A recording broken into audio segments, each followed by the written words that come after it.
Dan pemirsa, saat ini saya sudah bersama dua orang tamu saya lainnya, Mahidin Jaya, ahli hukum pidana, dan Reza Indragiri, psikologi forensik. Selamat malam Pak Mahidin, dan juga Pak Reza, selamat malam.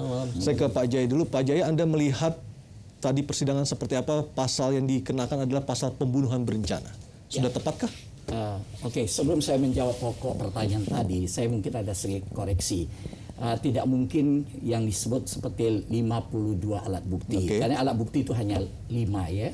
Mungkin kecampur antara barang bukti dan alat bukti. Ini pembelajaran. Kayak reporter TV sering menyebutkan ketukar barang bukti dan alat bukti. Rancu. Tapi menyangkut yang istilah pengenaan pasal 340 menurut saya, konstruksi dari suatu dakwaan biasanya dari yang paling berat terlebih dahulu. Pasal 340 itu menyangkut pembunuhan berencana gitu ya. Ancaman hukuman mati. Ancaman seumur hidup atau mati. Nah, baru nanti turun kepada pasal 338 ya. Nah, itu konstruksi dakwaan yang memang lazim dilakukan jaksa penuntut umum. Artinya sudah tepat apa yang dilakukan oleh JPU.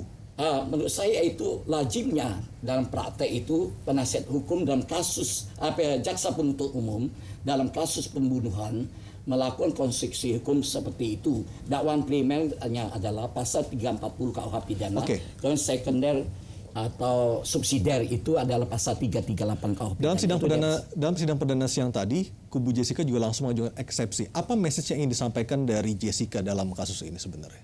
Di dalam eksepsi yang mereka bahas biasanya menyangkut formalitas. Mungkin menurut pendapat dia bahwa jaksa itu telah tidak cermat. Artinya mereka begitu percaya diri untuk mengatakan tidak bersalah seperti itu? Itu sudut pandang mereka, perspektif mereka. Saya tidak boleh berasumsi menyangkut itu, mereka yang lebih tahu.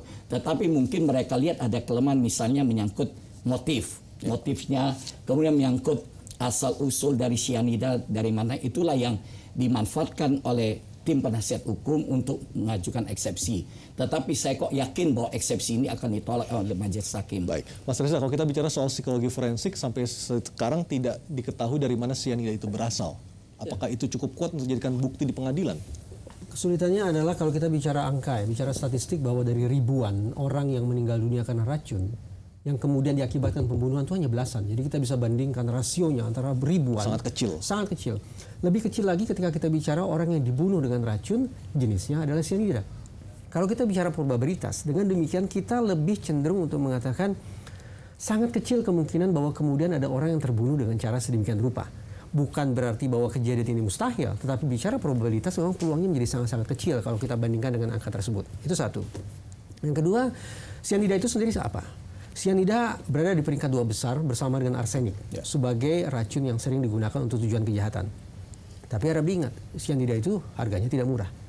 Di beberapa negara dengan aturan farmasi yang sudah sedemikian ketat, orang untuk mendapatkan cyanida itu juga sangat sulit. Tetapi ketika polisi tidak bisa sampai sejauh ini membuktikan dari mana cyanida itu berasal, apakah kasus ini kemudian menjadi kuat di pengadilan? Justru itulah yang menurut saya harus dijawab oleh proses peradilan.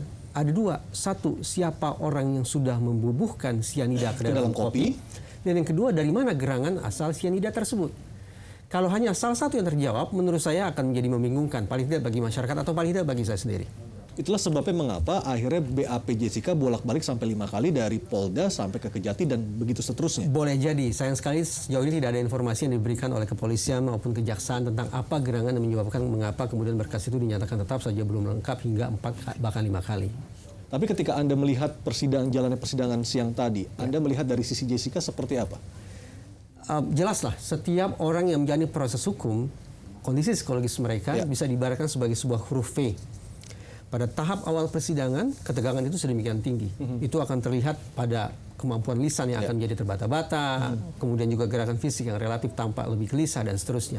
Tetapi seiring dengan perjalanan waktu, tahap demi tahap persidangan, sesi demi sesi persidangan, kendali psikologis akan lebih baik, maka yang bersangkutan tidak tertutup kemungkinan akan juga tampil lebih tenang. Baik, Pak Jaya, dalam dakwaan yang dibacakan oleh JPU siang tadi adalah dikatakan Jessica membunuh Mirna karena merasa sakit hati. Mirna meminta agar Jessica tidak lagi berhubungan atau putus dengan pacarnya. Apakah menurut Anda dakwaan tersebut cukup kuat atau motif tersebut cukup kuat untuk membunuh nyawa seseorang? Kalau saya lihat dari perspektif umum aja, bahwa menurut saya naiknya perkara ini ke pengadilan sudah menjadi sangat ngejelimet dan makan waktu yang demikian lama. Menurut Anda ini dipaksakan seperti itu? Bukan dipaksakan, menurut saya justru harusnya JPU itu berpikir lebih sederhana lagi. Ya, ini menurut saya sudah agak terlambat menurut saya. Kenapa? Terlambat artinya harusnya dari awal bulan sudah seperti bisa, itu. dari berkas dikembalikan yang pertama kali kemudian diperbaiki, menurut saya sudah cukup. Kita dari perspektif KUHAP aja ya. Kayak KUHAP itu pasal 184 ya, hanya tentang alat-alat bukti yang sah, hanya mensyaratkan bahwa dengan dua alat bukti dan hakim punya keyakinan bahwa dia itu telah melakukan satu tindak pidana, seseorang sudah bisa dinyatakan bersalah. Dua alat bukti saja. Kenapa ini harus dibawa ngejelimet? Maksud saya, kenapa harus 5 seperti sistem itu? Pembuktian kita itu adalah negatif fatal. Dalam arti dengan dua alat bukti plus keyakinan hakim cukup. Apakah Anda merasa hakim sesungguhnya tidak yakin seperti itu? Bukan hakim tidak yakin, ini kan baru proses persidangan. Menurut saya jaksa penuntut umum dalam hal ini kan fungsinya adalah mengajukan tuntutan dan dilimpahkan ke pengadilan. Jangan sampai dia berpikir dan bertindak bahwa dia itu seolah-olah harus menjadi seorang hakim juga. Kayak kebenaran material itu akan digali dalam satu proses persidangan. Jadi bukan tugas JPU untuk bahwa ini harus benar-benar Jessica ini bersalah. Tugasnya ini kalau minimal dengan pembuktian minimum dua alat bukti yang sudah diperoleh penyidik, dia nyatakan aja berkas itu lengkap, nanti menjadi tugas majelis hakim untuk membuktikannya, menggali apakah alat-alat bukti yang dipresentasikan oleh jaksa penuntut umum ini sudah memenuhi kualifikasi yang ditentukan oleh KUHAP. Artinya tidak perlu bolak-balik antara 4 sampai 5 kali. Makanya saya khawatir bahwa kenapa sampai Polda itu disandar oleh kejaksaan, saya pikir.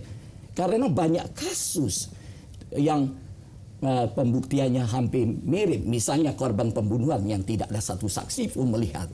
Tetapi dengan alat-alat bukti lain misalnya, dengan otopsi keterangan ahli, kemudian dengan adanya petunjuk, ya seseorang tetap bisa dihukum kok. Banyak sekali kasus itu di mana-mana. Kalau saya memiliki perspektif yang agak berbeda. Ya, kenapa sekian banyak kemudian alat bukti itu diberikan atau disodorkan, barang bukti disodorkan oleh pihak jaksa? Itu adalah karena harap diingat dalam setiap putusan selalu ada dua kata kunci, sah dan meyakinkan.